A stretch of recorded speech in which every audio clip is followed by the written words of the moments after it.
Welcome to the Steelers Realm Podcast.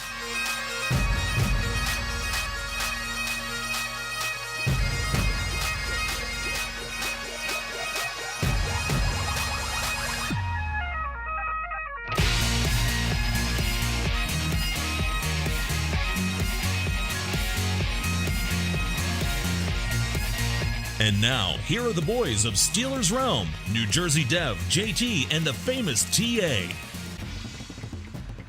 Hey, Steeler Nation, welcome to another episode of Steelers Realm Podcast, powered by Riverside FM, the official remote HD video and audio conferencing tool of Steelers Realms. I'm one of your hosts, JT, along with over in the heart of Browns country. How appropriate is that?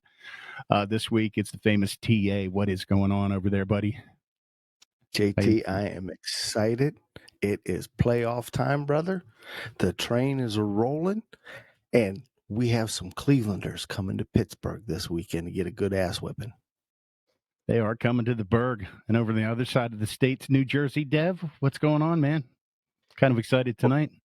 Yeah, excited for the game. More excited, too, tonight for our guest here this evening, folks. We have 14-year NFL veteran, former Pittsburgh Steelers tackle, also Kentucky Pro Football Hall of Famer, class of 2009, John Jackson, joining us here this evening. How are you doing, John? I'm doing great. Good to see you guys. Thanks for having me on the show. I appreciate it.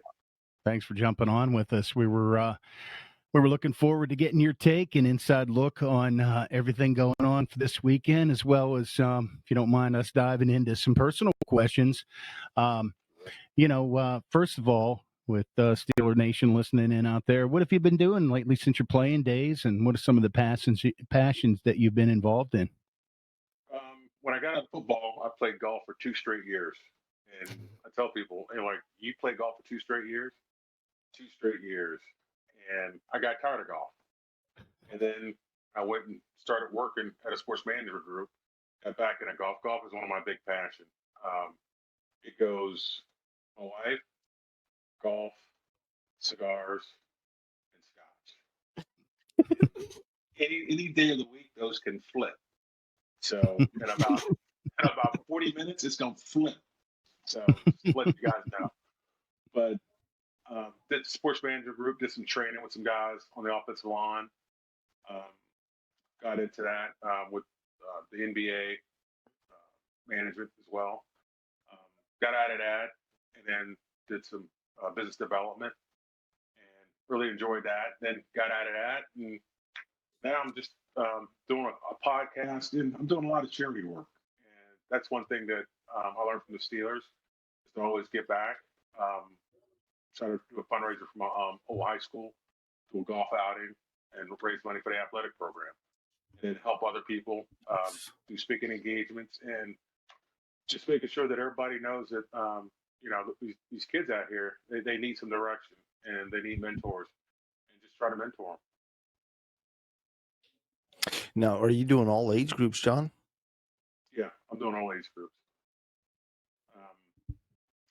And the adults I charge. Kids I don't charge to talk to. So don't. So we got a freebie here. Thank you, John. We appreciate that. Well, I'm putting you guys in a kid category, so I'm not charging you guys. That's good because I'm like the biggest kid on the show here. That's it. And when it comes to the Steelers, we're all kids in a candy store. And with that, definitely. So I got to ask you before Dev asks the next question. What's your best club? My best club? Yep, best club in the bag. Putter. Nice. Putter bag. Oh, wow. Now, have you ever used that off the tee box? No, but my son has. He's a long drive guy, and I've seen him hit the ball 250 yards with a putter. What? So, yeah. Oh, he yeah. comes out to my golf outing. Yeah, he'll come out to my golf outing, and he'll bet people $50 that he can outdrive him with a putter. And they get embarrassed because one of their friends will videotape it, and they'll be clowning the whole rest of the day. Like you should have just gave him the $50. And they're embarrassed because we've got a videotape of you. So That's awesome. That's awesome. Yeah, he definitely outdrive me with a putter. Jeez. Yeah, it can So, be Joe, done. yeah. So we'll take a kind of a trip back down memory lane here, before your time with the Steelers. Um, I did during our research, we did see during your high school career, you actually waited until your senior year to start playing football. Was there like a reasoning behind that? well, because I didn't want to play, and people, and I tell people I didn't want to play football, and give you a little backstory on that too. So I go out for wrestling my junior year, and I make the sectionals, finish third at sectionals, and make the districts. So my senior year, I figured, let's go out for the football team. And my thing was I wanted to go to college, and I wanted to be a state trooper. So a bunch of people would talk to me. It's like, John, you're athletic enough. And I'll never forget, I had an offensive line coach that played in Canada for 13 years, Coach Pergix. I'll never forget what he told me when he saw me with the shoes. He goes, "You're invested now." And I'm like, "I'm invested now." Yeah, you bought the shoes.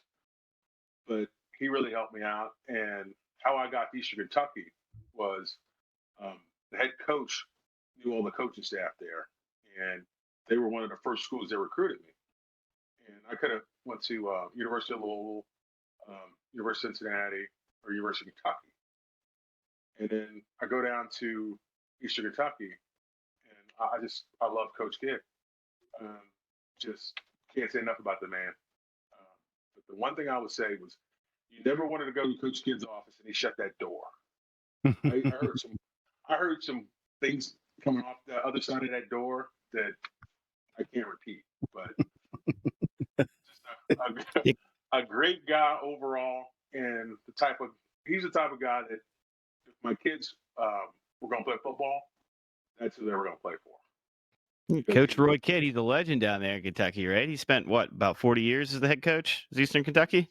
He spent 33 years down there at two agencies. Yeah. He taught me a lot of things, and especially understanding about hard work and why you want to work hard, because it pays off at the end. As much as you put into it, as much as you're going to get out of life. And that's one of the true values he's taught me, and I still live it today. So even though all your coaches for Cincinnati knew the coaches at Eastern Kentucky, were you still surprised with only 1 year? I mean, that had to have been a spectacular high school career to come out and get an actual scholarship to go to Eastern Kentucky. It wasn't as if you just went. I mean, you got a full ride to Kentucky. Was that a surprise to you for only playing for 1 year? Yeah, to me it was, but to everybody else it wasn't. And what a lot of people don't know is when I was recruited as a defensive end. And if people look at me like, you should have been a defensive end. I mean, I always tell people, when I went to the NFL, I had a 6-pack. When I left, I came out with a 40 ounce.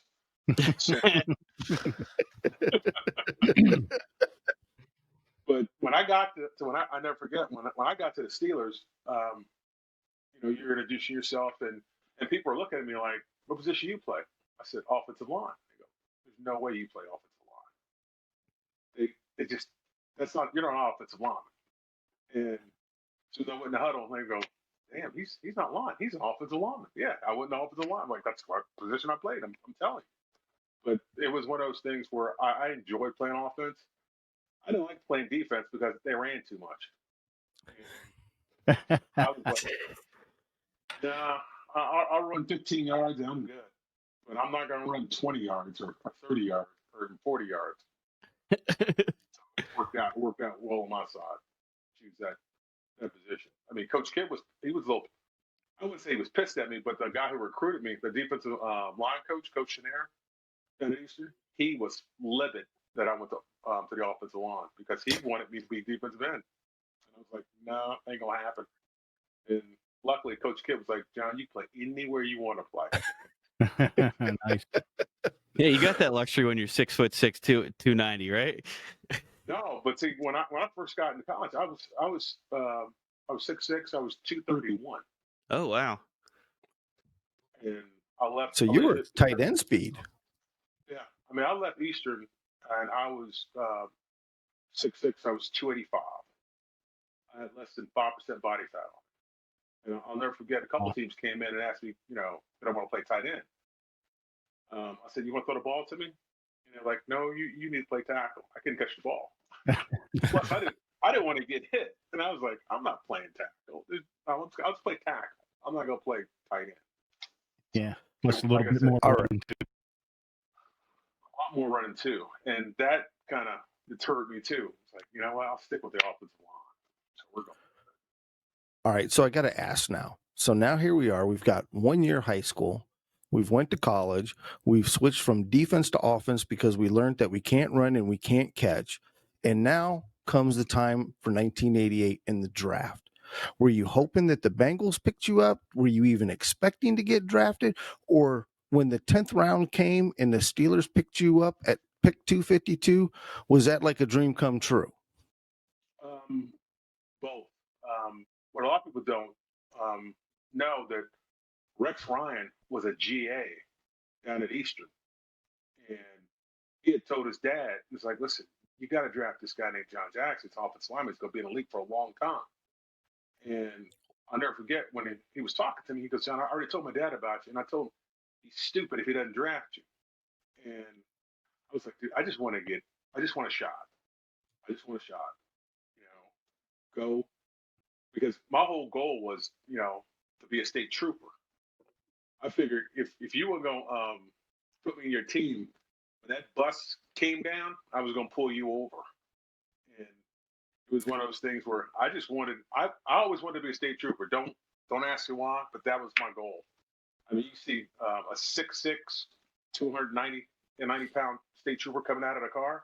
Oh, Yeah. My hands are up and out the window. Hands are up, and they're like, yes, sir. Can you get out of the car? Yeah. But it was one of those things for me. I wanted to get my education, and the reason I went to Eastern is because I wanted to get my education. And I'll never forget what a teacher told me. He goes, John, you got a choice in life. You can be a big fish in a little pond, or a little fish in a big pond. I said, I'd rather be that big fish in that little pond. So that's why I ended up going to Eastern. And unbeknownst to me, this is how naive I was. They were national champions when they recruited me. And they're all walking around with national championship rings. And I looked at a couple guys and said, hey, guys, where'd you guys get those rings from? They looked at me like I was stupid. And I'm like, I'm serious. Where'd you guys get those rings from? He goes, John, we won a national championship last year. We went 13-0. And I was like, you're kidding me. See, that's what 1 year football gets you. You don't know. What's a national championship, man? What is that? You don't know. So, but like I said, it was a great decision I made. I mean, I could have went to University of Kentucky. They were really recruiting me hard, and that's the first place I ever met Dermontti Dawson on a recruiting trip. Was at the University of Kentucky, and I'll never forget that because we wasn't friends then, but we became better friends when we got to the league, and we always just joke about that. And he goes, you should have came to University of Kentucky. I was like, no, I shouldn't have. I did not want to play defense. They wanted me to play defense too, and I was like, nah, it's all right. I'm going to Eastern. But that's why I went to a smaller school, because I felt that I have a better chance of, one, graduating, and two, getting some playing time. But like I said, that's how naive I was as far as playing football. So when Pittsburgh come calling instead of Bum Phillips, what was your thought process? Was you happy to be a Steeler, or was there a part of you wanting to stay at home and play for the home team? Not really. I just wanted, like I said, a chance. Like that. The first day, I know we weren't going to call. The second day, I was getting some calls. I had gotten calls from Kansas City, Dallas, Indianapolis, and they wanted me to be a free agent. And I was like, okay. I said, well, just let's let this thing go through. And all of a sudden, I get a call from the Steelers, and it was what was it, GM Donovan? And he called me. He goes, "Hey, John, Tom Donahoe. Yeah, Tom Donahoe." He goes, "John, would you like to be a Pittsburgh Steelers?" And I was like, "Yes." And I'll never forget. He goes, "Okay, I'm gonna give you to the secretary. She's gonna get some information, and we'll see you next week." And the next week, we all all the draft picks come in, and they drafted the first round pick was Aaron Jones, who was from Eastern Kentucky. He was the 18th pick overall. So I was like, okay, that's not too bad. So I know somebody. And then Dermontti was there, and Dermontti, I mean, we hit it off like, never missed anything. And then they had drafted another guy from Kentucky, Jerry Reese. So they had 4 guys from 2 schools that were 20 miles apart, and it was fun. I mean, like I said, I just wanted a chance to go play, and I'm glad Pittsburgh gave me that opportunity. I'll always be grateful to Pittsburgh giving that opportunity. Yeah, Steelers fans, we certainly were too. So, how was that rookie year? The rookie year was rough. Rookie year was rough. I played on I was a scout team guy, and we did a lot of banging. Training camp was probably the hardest thing because we were in St. Vincent's, and we had those dorms that didn't have air conditioning. And as a rookie, you don't know what to bring. So me and Dermontti, we didn't bring a fan, and we're there sweating. We're sweating our balls off. We're sweating, and it was to the point where I was like, "Dermontti, this is crazy." And we would literally just like sit there in the morning, and in the morning it'd be like a cool breeze coming through off the graveyard. Yeah. I'm like, off the graveyard, off the graveyard, just a smooth breeze coming I used through. to work in that graveyard.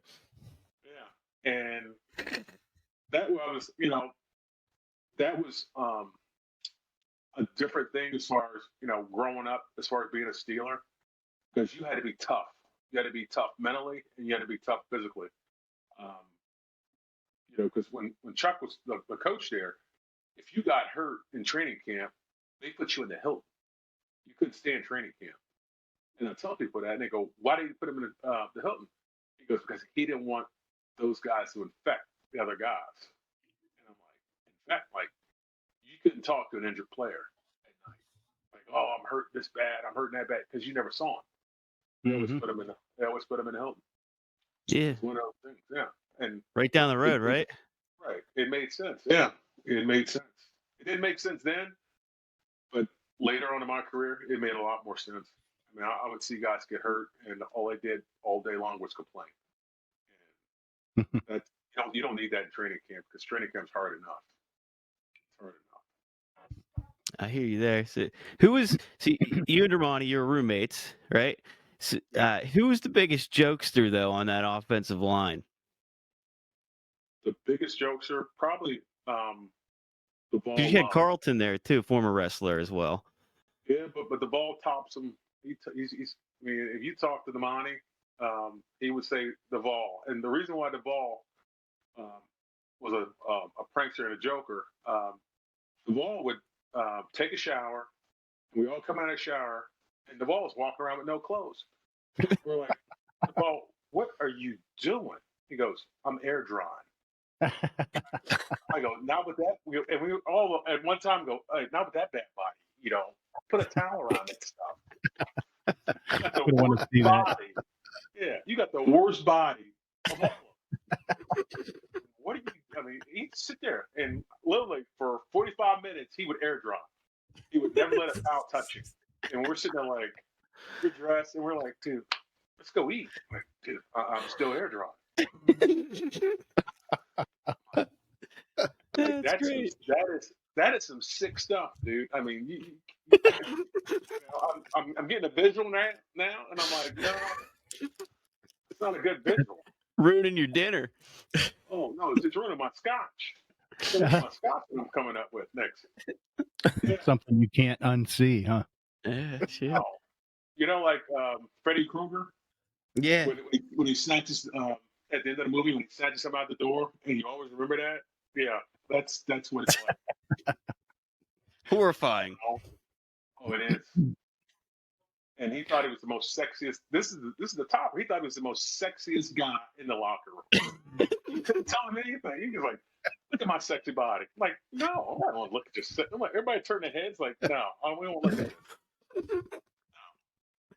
Yeah, okay. Shit. But I mean, all the offensive linemen. I mean, we'd always have something going on, And the ball was always funny too, because when he jumped offside, he would always make an excuse instead of saying, you know what, my bad.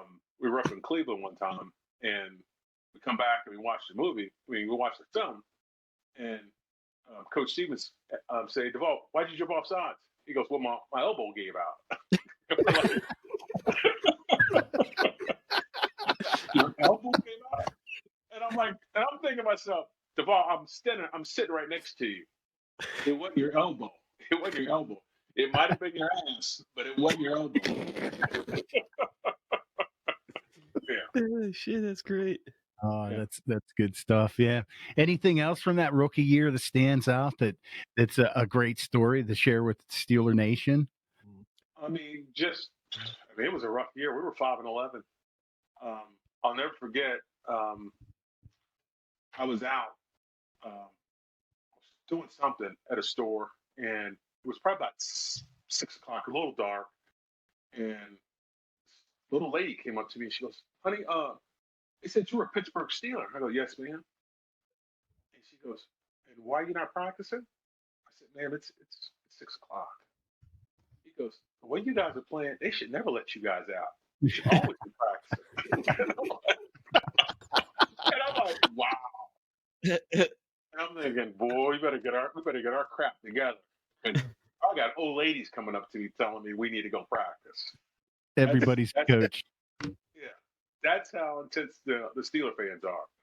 And we were bad. Like I said, 5-11. We got a little better my second year and made the playoffs.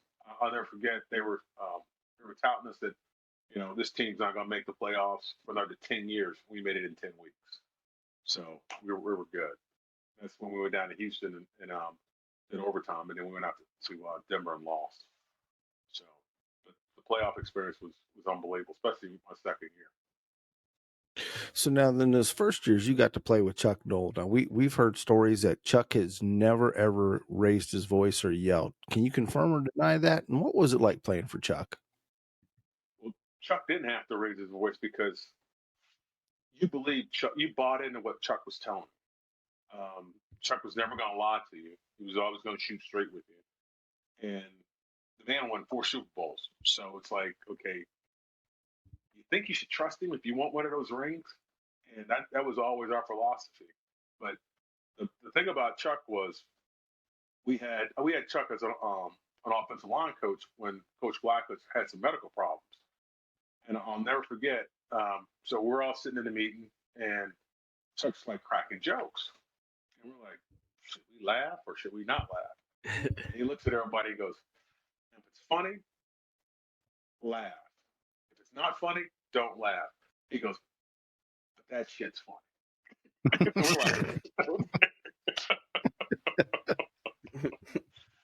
We're like, okay, coach, it's funny.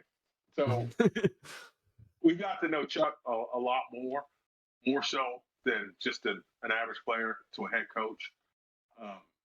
I love Chuck because his passion, he had great passion for the game. He knew the game. I mean, Chuck Noll blocked for Jim Brown. And you got to think about this. Chuck Noll blocked for Jim Brown. And I used to sit there, we used to look like, Chuck Noll, he used to block for Jim Brown. Like, okay, he knows his stuff and he's not afraid to tell you. But Chuck was always sincere. And, like I said, you trusted him, what he said, because he knew what he was talking about, or he just wouldn't say it. Yeah. So then, one last question, I'll let the guys take over. So then, after Chuck leaves and retires, you have the polar opposite come in on Bill Cowher. Was that a shock to the locker room at that point in time? It wasn't a shock to the locker room, but it was a shock the way we practiced. We used to practice so hard that it was, Greg Lloyd said it the best. It was like having a dog on a leash, and that dog knew how far he could go. But when that dog got off that leash, that dog would just rip you up. And that's how we were. I mean, that's how we practiced. I saw more guys get hurt with Chuck on Fridays. Friday's practice on short yards and goal line was live. I saw guys get hurt in that practice and in the games. in a whole year. Guys were going down. It's just if you could make me Friday's practice, we loved the game because we didn't have to do a repeat. And if you screwed up the play, of course the defense knew exactly what hole you were going in, and all those guys thought they were smart, right? They all get that one hole.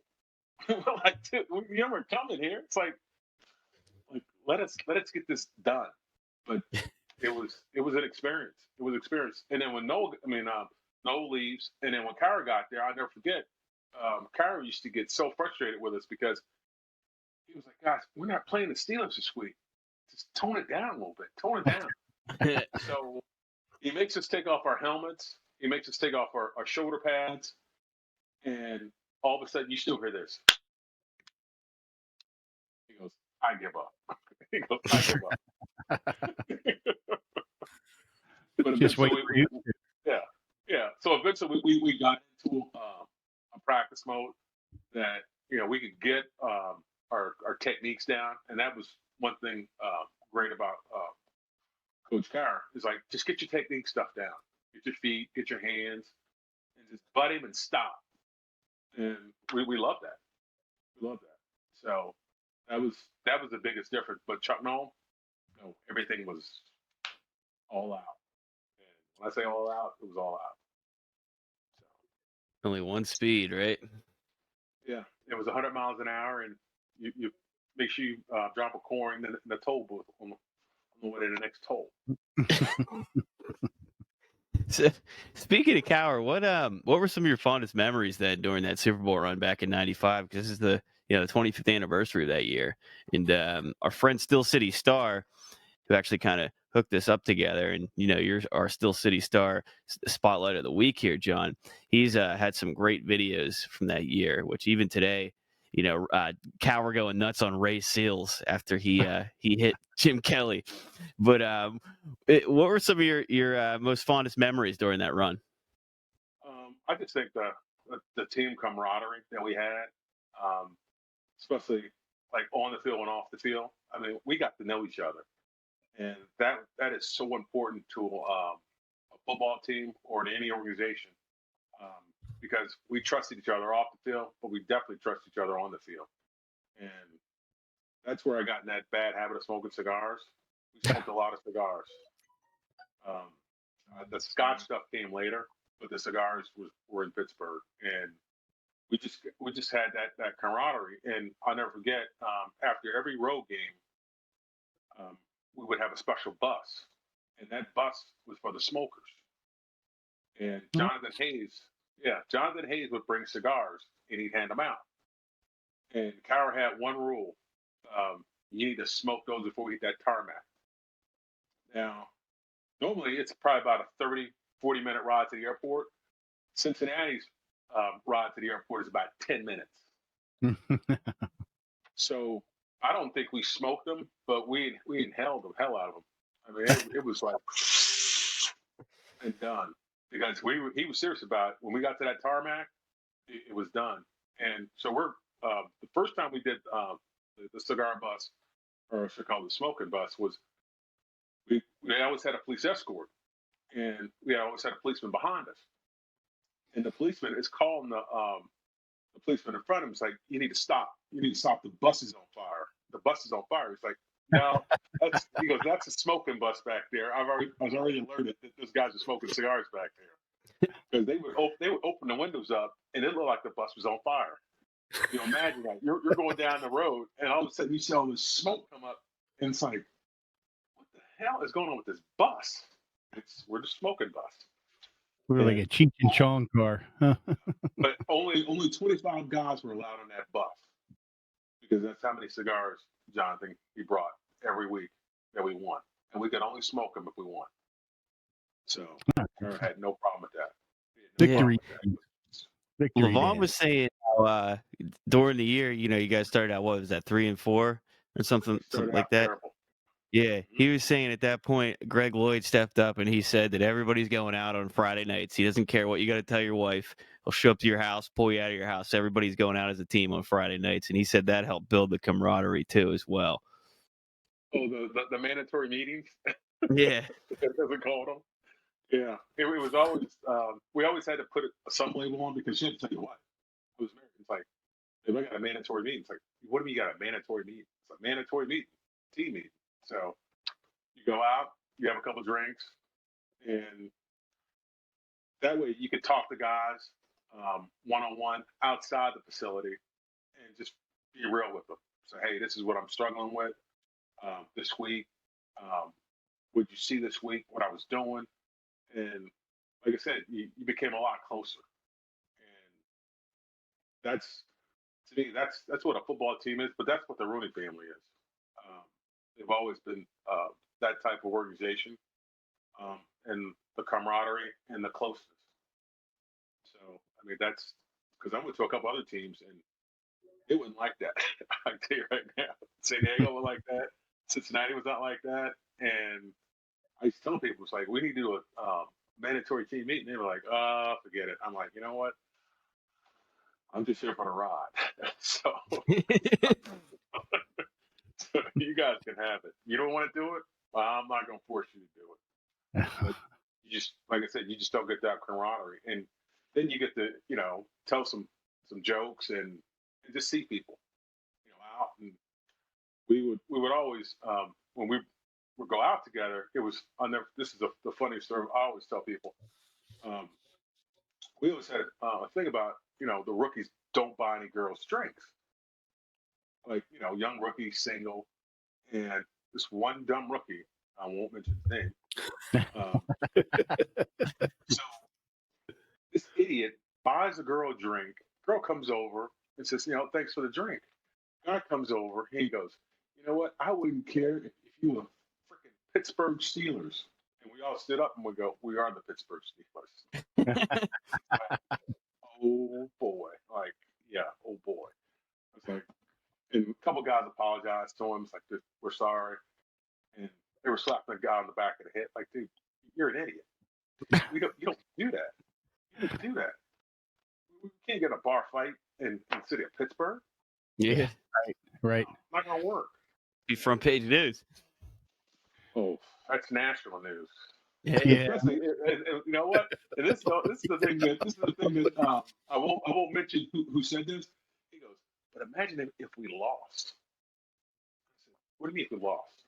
If we got our butt kicked. He goes, I never thought about that. How bad would that be? Like, yeah, that would be bad. Yeah.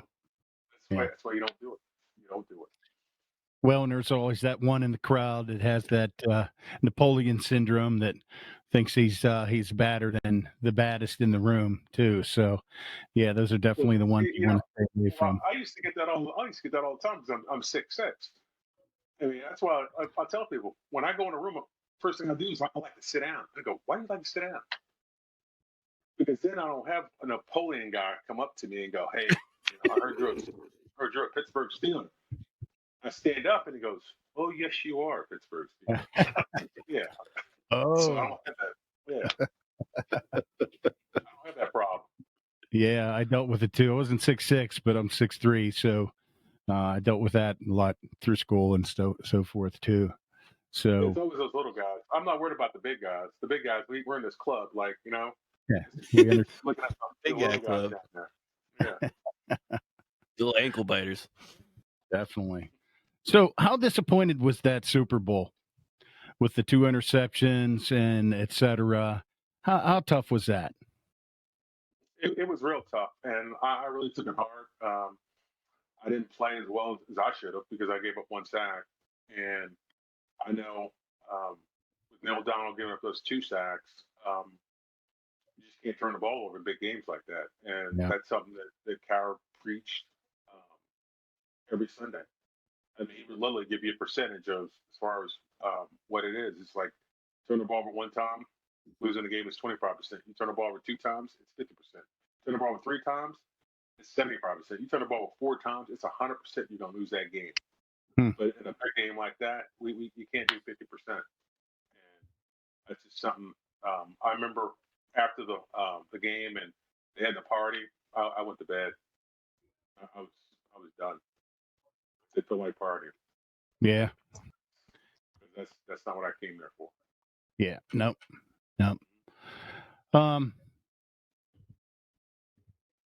TA, anything else? I mean, I Wait have. a minute, guys. It's three of you guys, and you guys don't have any questions. Oh, no, Oh, we got a bunch here. No. I'm behaving myself for a minute here, John, and I'm choosing my words correctly.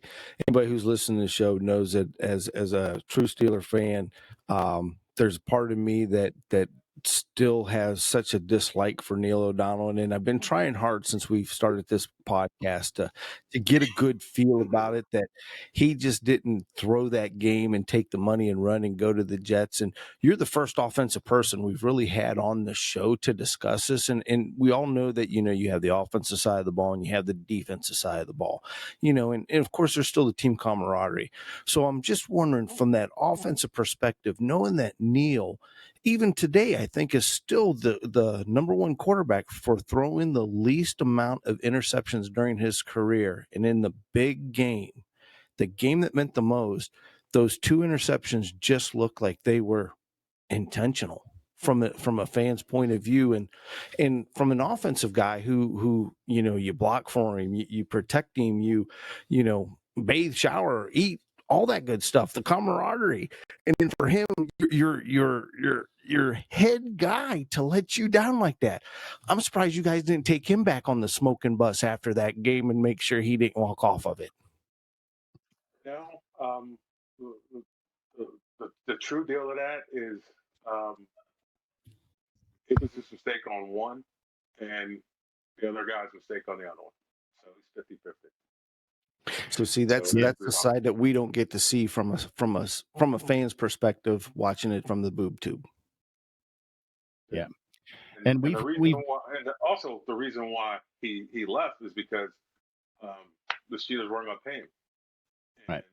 It's always been like that. So I was never mad at Neil when he left, because I left myself eventually. But it was one of those things where you had to do what you had to do for your family, and I Sure. understood that. And the thing about Neil's a great guy. Give you a shirt off his back. But the thing about the misconception was, looked like, he was playing for the other team. And I used to get those jokes. And I lived in Cincinnati at the time. And I'm like, dude, it's not like that. Believe me, it's not like that. Well, that's kind of why we were dancing around it, because TA isn't a real big Neil O'Donnell fan. So Not many people in Pittsburgh are, but it's cool to get the real side of the story where, one was on him, one wasn't. You can't see that on TV. You think it's Neil's fault. And you look up, if you look back at that season, I mean, he had a great season. Yeah. Oh, he had an awesome season. Phenomenal season. It's just, and it's just that one bad day. And if truth be told, John, I feel like I'm the dejected prom queen. My king let me down. He wined and dined me throughout the entire season, and I got to the ball to put my crown on, and he was nowhere to place it. That's probably how I feel really the most about him, because you're right. As a quarterback, he was definitely one of the better quarterbacks we had after Terry Bradshaw. And then get us to the big moment. We had it all riding on him. Like I said, he left me without the crown, John. Yeah, I can tell you from being on the offensive line, the only thing I didn't like what he did on the second interception. Can I say this? He goes, "Oh fuck," and I'm thinking, "That's not what you want to hear a quarterback say." That's not good. And I'm thinking, I was like, "Oh god," because you're an offensive lineman, and you're like, "Okay, that means you got to cover." And those guys were like trying to chop us down. So the worst thing that can happen on offensive line is an interception, because that way the defense comes after you instead of you going after the defense. And I used to hate those, but I did like making the tackles though, because I wanted to put some punishment on somebody. Yeah, it was the one that Woodson took the whole way back to like the 2, right? Yeah, he took Brown. it back a ways. Brown, yeah. So My bad. Don't feel bad. And I'll tell you another story. I didn't watch that Super Bowl until 15 years later. Actually, watching it, I couldn't watch it. I couldn't watch it. And I watched it, and I was like, you know what? We didn't play bad. No, You know, if you take about 5 or 6 plays out, we didn't play bad. should have won it. But that's football, and that's why you play. That's why you love this game. I mean, week in and week out. Yeah. Because So- you never know what you're gonna get. Yeah. Yeah, that's for sure. See, we discussed Neil leaving, and a lot of Steelers left in the '90s during free agency. I mean, there's people out there that believe that the Steelers could have won 3 Super Bowls in the 1990s as well, with a lot of the pieces they had if they were all together at one point in time. But you went to was at San Diego in '98, and then you wrapped up your career with the Bengals in 2000 and 2001. So is that something you wanted to do? Did you want to play for your hometown Cincinnati Bengals, and were you a fan of them growing up? I was not a big fan growing up in Cincinnati. I was more of a Browns fan until I went to Cleveland in a Steeler uniform. Not a good uniform to go to. And that love affair was over. As far as me going to San Diego, I mean, they made me an offer that I couldn't refuse, and it was one of those things where if I could do it all again, I would have never left Pittsburgh, because when I went there, I was miserable. But don't get me wrong, I mean, they paid me well, but I was miserable. And then the reason I came to Cincinnati, because it was a choice when San Diego cut me. I had a choice to go to Oakland or come to Cincinnati. And Oakland wanted me to start, and I told Cincinnati, I'll come if I'm a backup. And they were like, come on. So it was a good chance for me coming home. And at that time, my mom was living. So I got a chance to spend a little more time with mom. And that made a big difference for me. Sure. And I got to ask you something about that, John, and what you said. You chose to go ahead and you started your entire career, and then you chose to end your season out as a backup. Was that more so to give back to the game, to teach that younger guy coming in? And I mean, I understand going home and being with mom was one thing, but was it also just you giving back? And do you think that players today need to take that same approach? Well, yeah, I mean, that was my philosophy, because I learned that from Pittsburgh.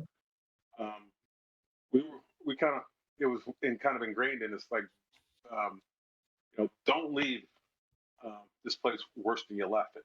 And at that time, I thought that the Steelers would be okay, the offensive line wise, but I was wrong. I mean, they ended up losing 2 straight years, but I lost 2 straight years too, and I would always watch the Steelers, and it was always like, okay, I should be with them instead of this other team. But in hindsight, like I said, if I would have done it all over again, I would have never left, because I think that my heart was always in Pittsburgh, because that's what I knew. And when I left, I was really sad, and I always told those guys when I used to see them, it's like, man, I miss you guys, and they're like, we miss you too. But it was one of those things where I think in life you get one opportunity to hit the lottery, and I hit the lottery, so I had to go. Yeah, and you know what? That's kind of a common theme from the players that the other Steeler players we've had a chance to talk to, was that it was certainly, from leaving the Steelers to go into different teams was definitely not the same, and most wish they would have had the opportunity to stay and play out their career as a Steeler as well too. So, but the one thing that really gave me some comfort is when I talked to Dan Rooney, and he asked me a question. He goes, "Is this personal or is this business?" And I said, "This is business." And he goes, "Good." And he goes, "When you're ready to come home, you let me know." And when I was ready to come home, I called him up, said, "Mr. Rooney, I'm ready to come home." And he was like, "Come on home." I took a contract and retired a Steeler. Nice. So that's awesome. That's awesome. Because Dean Spanos made you an offer you couldn't refuse, right? Or is it Alex? And plus, it was Dean. But plus, I mean, I'm in my 10th year in San Diego. It looked attractive, Yeah. but once you get there, it's Oh, like, yeah. yeah, it's not what it seems. Really? Not what it seems. No, It looks great. Very expensive, and La Jolla's cold at night. And, Really? yeah, and Mhm. everything's far. Everything's like a 30 to 40-minute ride, and Oh, and you can get stuck. You can get stuck in traffic at 1 o'clock in the morning, on 15 or on 5. All it takes is one wreck, and you're sitting there for 3 hours. Oh, man. So Close to That's Tijuana, though. I went to Tijuana once. I went to Tijuana once. I was with the Steelers. It was my rookie year. I went to Really? Tijuana. First and last time I went to Tijuana. Didn't want to go there anymore. We need to save that story for the next time. Yeah, I got it off my bucket list. Done. Been there, done that. Yeah. Well, Super Wild Card weekend's coming up. We let the Browns in with a gallon effort by Mason Rudolph, but nonetheless, the Browns are coming back to Pittsburgh and for Wild Card weekend. So if you're okay sticking around and give us your thoughts on the game coming up, we'd love to have you stick around. We still good on time?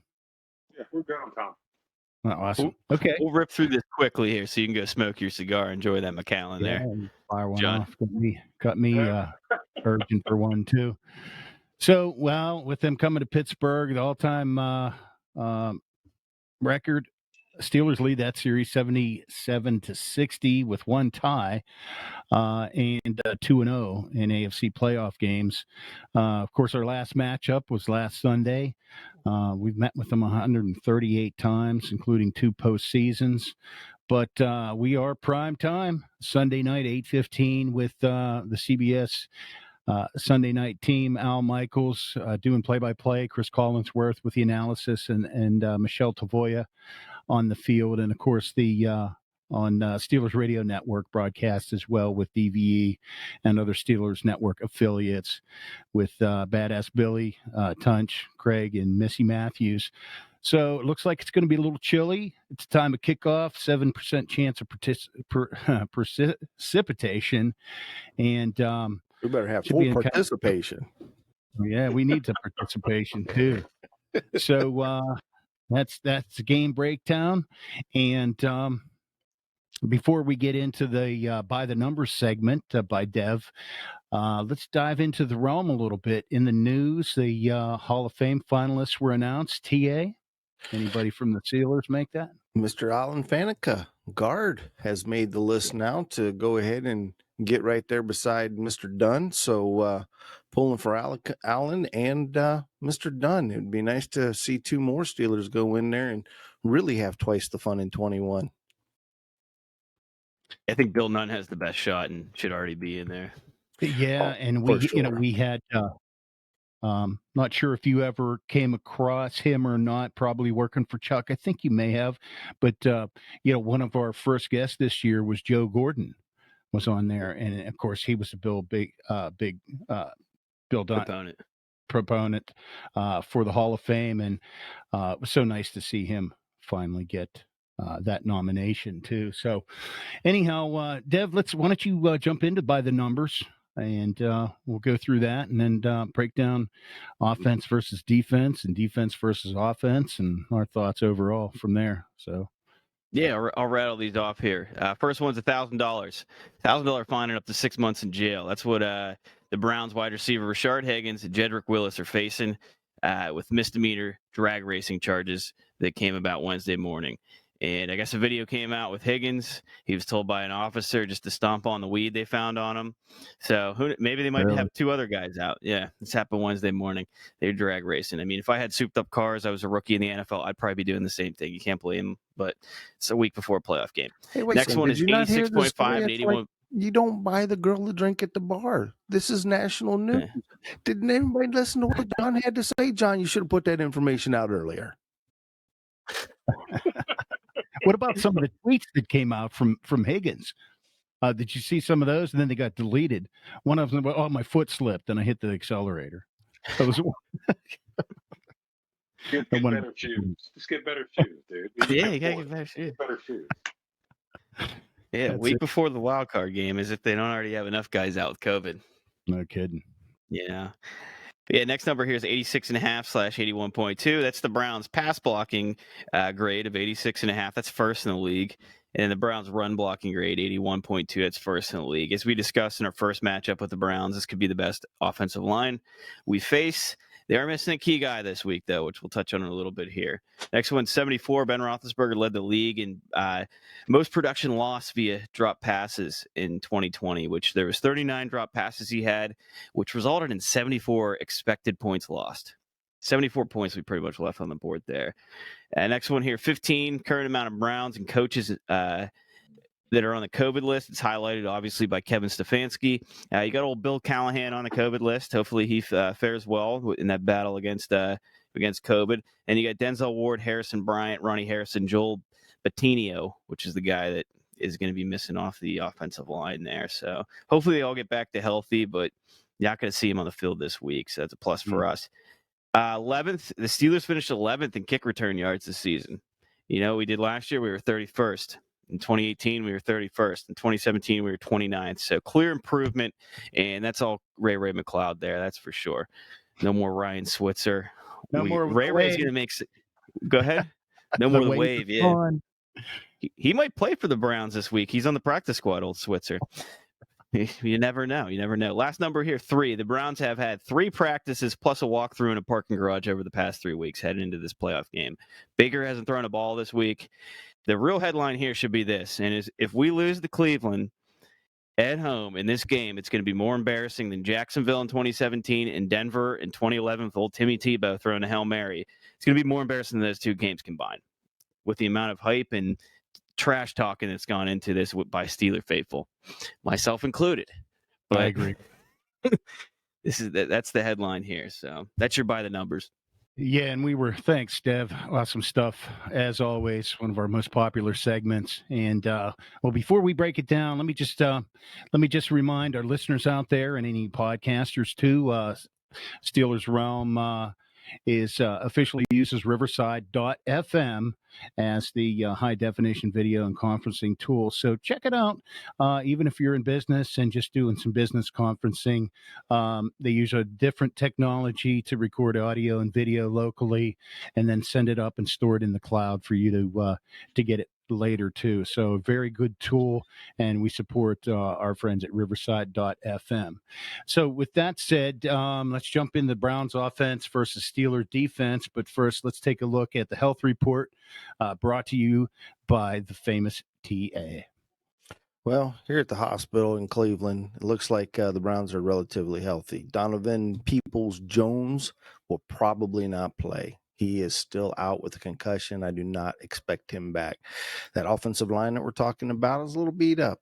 Wyatt Teller, guard, got a little ankle, limited play. Jack Conklin, knee, limited practice.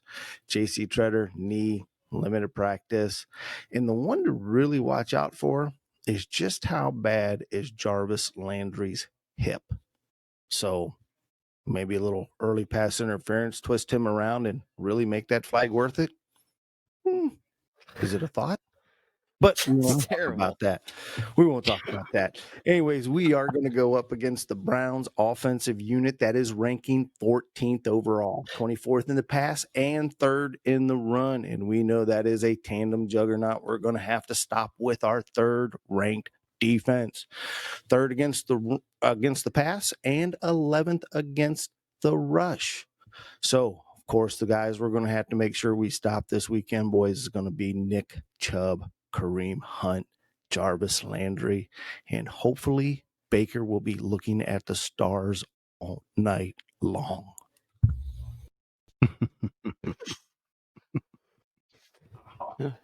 No For doubt. sure. This game is really, we were talking a little bit before you jumped on, John. The media is really kind of downplaying Cleveland's chances to beat Steelers. So, I mean, we're being kind of set up here for a huge letdown if we don't perform.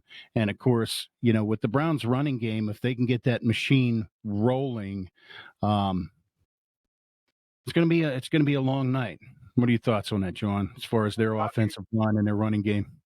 I think they've got a really good offensive line, but I think Steelers have a better defense, and they've got to definitely stop the run. If they stop the run and make Cleveland one-dimensional, it's going to be a good day. But if they can't stop the run, it's going to be a long day because they do so much play action and they like to roll their quarterback out. But my whole thing about this game is going to be the special teams. If whoever wins the special team battle is going to win the game, and I can say this because this is being recorded. So, plus,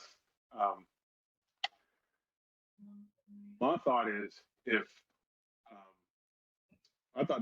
somebody's going to return a punt in this game, and whoever returns that punt is going to win the game due to that punt. Could be a difference maker there over A-Ray. He might finally get one. He's been close this year. He is due, isn't he? They're going to catch somebody sleeping. And it always happens, especially in the playoff games. Yeah. But you got to win. You got to win special teams. It will make a difference.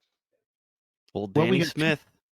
We got two guys coming back. Two this week. Spillane coming back. Good run support guy. And then Cash is coming off the list as well, too. So looks like we got pretty healthy defense for the most part. Some key players got a chance to rest. Hopefully they didn't get a little rusty during that rest, but you could probably attest to the benefits of rest versus time off yourself, John. Your thoughts on that? Better to rest than to get kind of out of rhythm? Is that even an issue? For defense, it's really not a big difference, but for offense, it's all about timing. Defense, you do want to rest those guys because it's a long season. I know they arrested Hayward, they arrested Watts, which is a good move. But those guys, they'll be ready to play. I mean, Watts will be jacked up because it's the playoff, and so will Hayward. I mean, they understand about what the playoffs mean in Pittsburgh, especially being a home game. It's a shame that no fans are there, but I think there'll be enough people. They'll figure it out. Enough people will be watching this game that they're gonna be super hyped. Yeah, really disappointed that Steeler fans have been limited or banned from the game. Now they did open it up for some. They originally hoping for what, like 16,000 or something like that. And now they're only 2,500 friends and family. They were going to let an additional 2,500 fans in to have 5,000, but they're keeping it 2,500 friends and family, I believe. Right. I believe that's what I heard as well today, too. I don't live in Pennsylvania anymore, so I don't know. So you know what I'm that out means? here in Jersey. They just need to wave 2 towels each. Yeah, 2 towels each. Have 2 towels going. But some of the key matchups we got to watch out for. Obviously, Baker, the touchdown maker. After his first down, very emphatic when they won the game to get in the playoffs. I hope somebody lays a lick on him. And, he kind of acted after the game like they won the Super Bowl, too, as well, with the Cleveland Rock stuff. And, I think he said somebody asked him, where are you going? And he said he's going to Cedar Point. But, so somebody needs to lay a lick on him. I don't even think he's tall enough to ride the Millennium Falcon anyway. But next matchup is going to be Kareem Hunt, Terrell Edmonds. Terrell Edmonds is back. He sat out last week. Kareem Hunt, they're saying that rumors out there that they could throw him as a third receiver. He might see a lot of time in the slot. So he's always dangerous catching the ball too as well. And then Jarvis Landry, obviously versus Mike Hilton, because we're not going to get Joe Hayden back. So those are the kind of 3 matchups to highlight. Who are some guys to watch out for, though, TA, that might fly under the radar? I think the ones that you're really going to have to watch out for is Austin Hooper and David Njoku. I mean, last week, Baker was 7 for 9, man, 72 yards and 4 first downs coming out of that jumbo empty set package. Our linebackers are going to have to be at their best and be very, very cautious of anything coming over the middle and just shut that stuff down. Vince Williams. Yeah. Saw him a lot of coverage last week as well, too. And like I said, we have I can't think of his Yeah, name. I think you'll Spillane? see. I think you'll see a better pass rush this week with those guys being in there. I mean, it makes a big difference when Watts and Hayward are not in that game. I mean, they're blocking. Two people are blocking Hayward, and it frees Watt up pretty good, especially on that side. So that's what I'm expecting because as an offensive lineman, you want to know where the heat's coming from, and they bring the heat. Yeah. So. And then on the other side, what are your thoughts on Highsmith, John?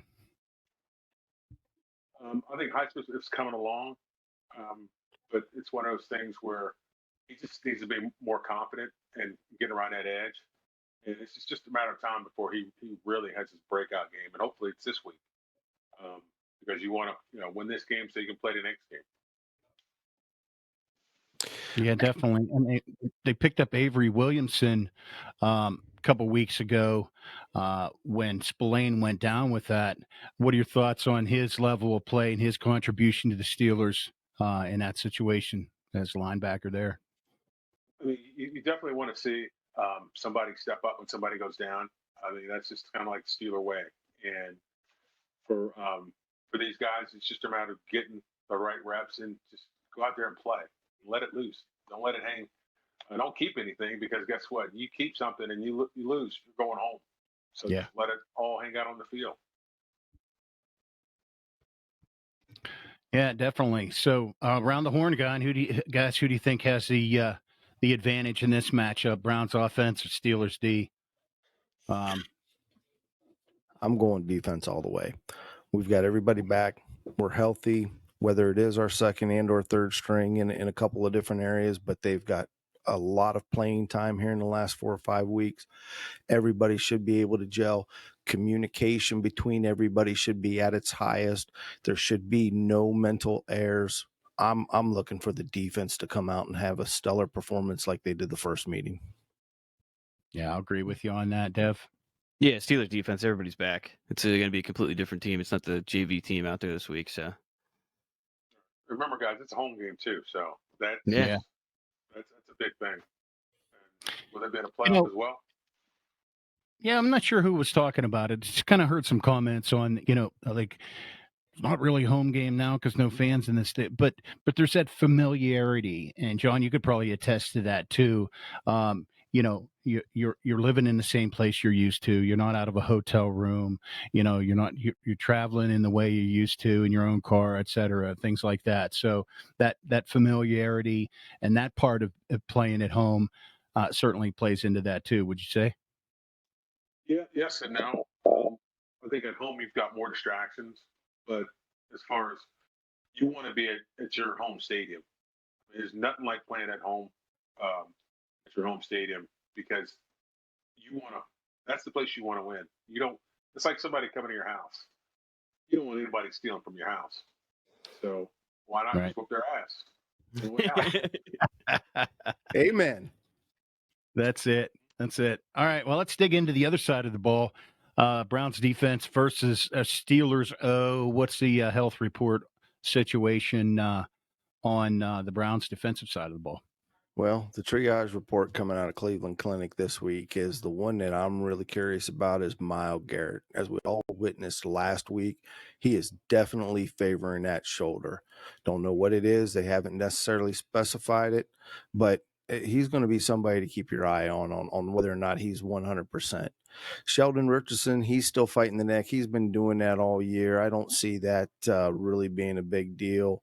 Of course, everybody else that's on there is really not a major contributor. I think the biggest thing is those guys getting B.J. Goodson back off of the COVID-19 list.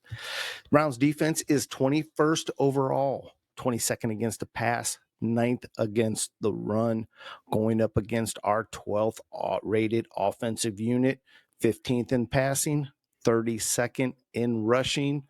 And like we've already talked about, the 3 weapons. Oh, I'm sorry, 32nd in rushing. I said that, didn't I? Myles Garrett, Sheldon Richardson, and B.J. Goodson. Well, we made the bottom of the barrel on that one. John, how does the number 32 next to rushing make you feel as a former Steelers offensive lineman? Sick. I mean, there's just no way. I mean, we used to hang our hat on rushing the ball because we knew we could control the clock, and that's how we won a lot of games. And to see them not be able to run, kind of makes me mad. It kind of makes me want to go play for one play because that's all I You got one play of eligibility left. got. I got one play. I'm over there sucking oxygen. Please come. So that's going to certainly be a key to the game if we can run the ball. But as every Steeler fan that watched the team throughout the whole year is thinking, it's not going to happen. Obviously, probably not going to happen. Oh, wait a second. Or is it? Are we going to see Josh Dobbs this week, guys? Seriously, I mean, it's been all over. Man. I mean, he is a weapon. Why not utilize him? You've got no film on him at all this season. That's a good point. Problem is a roster spot, though. Are you going to have 3 quarterbacks in there on the roster? Yeah, put McFarland. Have McFarland sit, or maybe one of the defensive linemen like Bugs. I don't know. Have somebody sit that doesn't see him many snaps. But then you like John said earlier, a key point of the game is going to be special teams, and you'll sacrifice somebody on special teams if you do that. So it's hard. It's a lot of moving parts there, but one of the things I think we have to take advantage of is certainly their secondary with Denzel Ward and Ronnie Harrison Jr. being out. So Deontay is going up against Kevin Johnson, the backup cornerback, and then tight end, we got Eric Ebron back over the middle. He'll be going up against Carl Joseph, the backup for Ronnie Harrison there at safety. Todd, or you think they're going to slide over that other dude? I think they're going to have to slide over Andrew Sendejo. I mean, he's coming back off the COVID list. I mean, he's really the only viable secondary guy they've got. The rest of them are second string. Grant, they've got a little bit of playing experience, and this is the NFL, guys. So let's make no mistake. Even your second string is good, just not quite as good. So if we could take advantage of that, absolutely. Yeah. But guys, we have to run the ball. I know it's sad to say, but if the Steelers aren't able to run the ball, they're not going to win the game.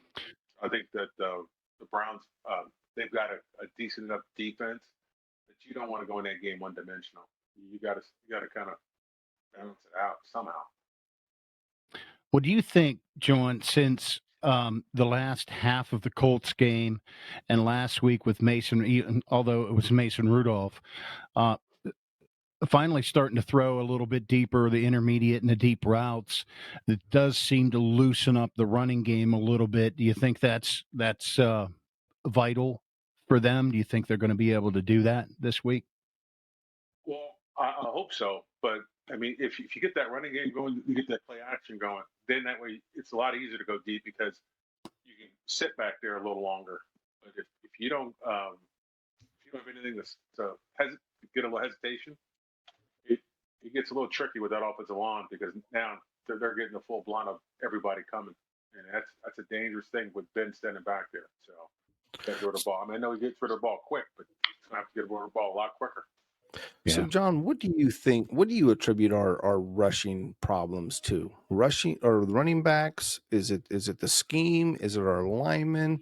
What do you think it is from watching these guys play? My personal opinion is I don't think our running backs are driving once they get hit. I think they get hit and they fall straight down and they're not trying for that extra yard. That's my opinion. But from a professional standpoint, being from the offensive line, we've heard both sides of the story. What do you want? And can we fix it in the playoffs? Yeah, I think you can fix anything in a matter of time. But you got to commit to it, and that's what I see as somebody who's played that position and played on the Steelers. They've got to, everybody's got to buy into running the ball. You can't get blown up 2 yards or 3 yards behind the line of scrimmage. So, it always starts up front with those 5. And if those 5 can commit to running, then you'll be all right. But if they don't commit to it, it's going to be a long day. It's going to be a lot of passes thrown. That's for sure. We got to keep Ben off of his back. That'll be key. And you think the guy to watch out for in defense, obviously Myles Garrett. He kind of got a breather last week. Didn't see much of him, but going up against Big Al. Big Al's looked terrible in the past couple of weeks. Maybe age is catching up to him. But good question this week from our guy Tip for Tap, the poll of the week here, which is where does Big Ben rank amongst the quarterbacks in the AFC playoffs? Where do you have him ranked? I'm sure Patty Mahomes is going to be number one. The NFL loves him. Mm-hmm. I think Josh Allen is number two at this point in time. Do you have Phillip at 3 or you got Ben at 3? Are you going to forget? Well, you said AFC. I'm going to get Baker, Lamar. Yeah. You got to. We didn't say running backs. Lamar Jackson would be the best running back in the AFC right now. You got to give Ben number 3. You got to give it to the old dog. He's got to be number 3. Yeah. Because I'm sorry, Patty Mahomes and Josh Allen, those two are going to be studs for quite some time. That's for sure. I mean, one guy gets paid $500 million. He's got to be worth it. So, and it's unfortunate for Phillip Rivers too that he didn't have much of a supporting cast for a majority of his career, because definitely a talented quarterback too. But I have to go with number 3 as well too. And if it was down to a 2-minute drill, I'd take Big Ben anytime to drive us down. It's the biased and unbiased pick there, right? Mm-hmm. So we'll move along here. We'll wrap up, Joe. We'll keep you much longer. Browns defense versus Steelers offense advantage. Biased, unbiased pick from John. I'm going with the Browns. Not with the Browns. I'm going with the Steelers. Home team. Go with the home team. So I'm expecting big things this week from the Steelers. Yeah. So. Let's see that. I'm gonna go Steelers too. One of the keys to the game, I think, is for Ben to throw to somebody other than Deontay. Mainly the Mapletron. Chase. Yep. I'd like to see him throw to Claypool too. Seen too many times Claypool was open, Ben just kind of disregarded him. Deontay's that splash play guy, but I'm going to say Steelers offense if they can continue the path that they've been on and the progress they've been on, and not that stale stuff that we experienced a couple weeks ago. TA. I'm going with the Steelers offense. Ben's been there before. I mean, he already started a few weeks back talking to these young guys. They've had the team meetings. The young guys are attracted to him as far as, knowledge, the one and done, making sure you're prepared, leaving it all out there on the field. Ben already knows that he's probably the guy with the most pressure on his shoulders, and not from anybody else except himself, to play the game of his life and not let his teammates down. And I don't think he's going to do it. I think he's going to go ahead and go out there and be the Ben we know. Yeah, I mean, I don't think we ever picked the other team. So Steelers offense, it takes the advantage here. Quickly here, score predictions. John, what do you think the final score is going to end up?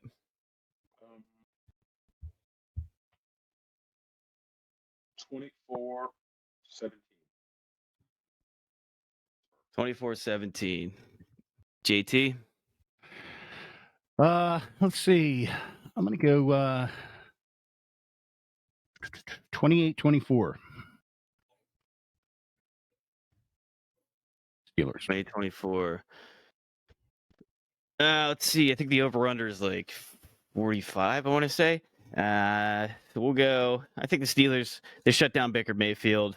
I think they get to him early. He's never had an over 100 passer rating against the Steelers in his career, even last week against our JV squad.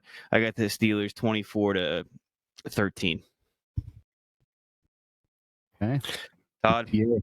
I'm going to go ahead and I'm just going to round it out around all of you guys and make it 28-17. All right. Okay.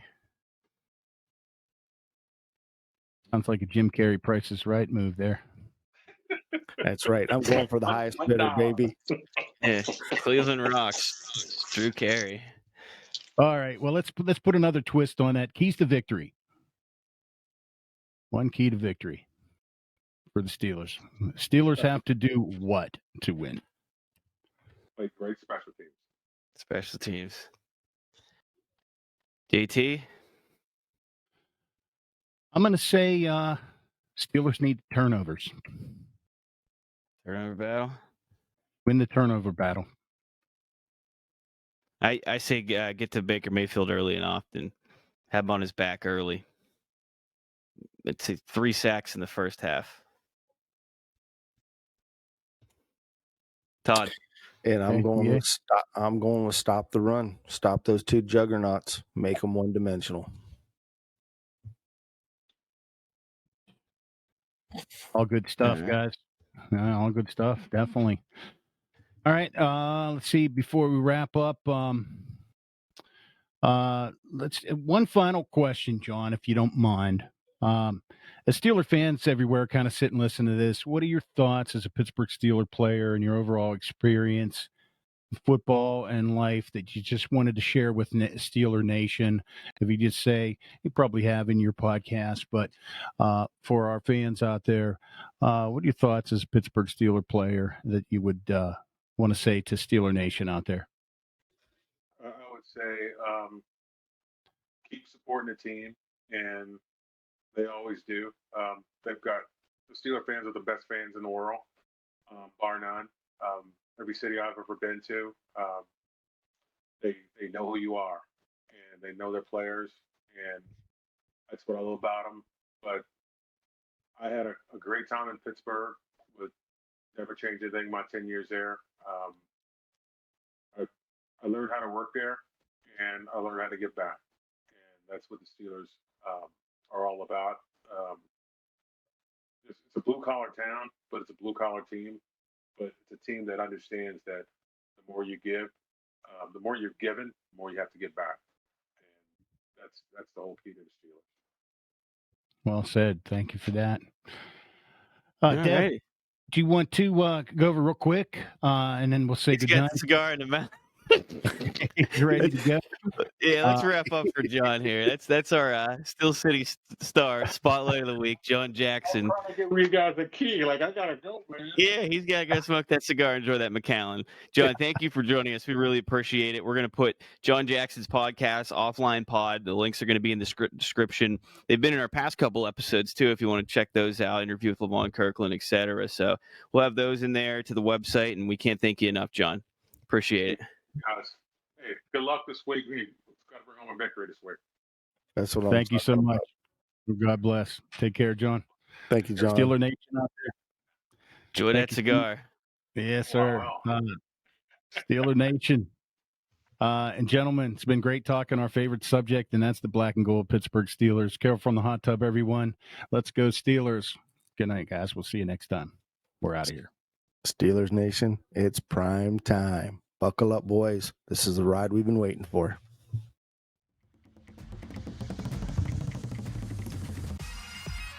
All right. I already said goodbye. The wave, the silent goodbye. Nah. All right, guys. Ciao. Well, John, thank you very much for coming on. It's been great. It was enjoyable. Yeah, I hope you had a good time too. Okay, Tom. We're good. Yeah, you're all good. You're all good to go, man. We appreciate it. Okay, yeah.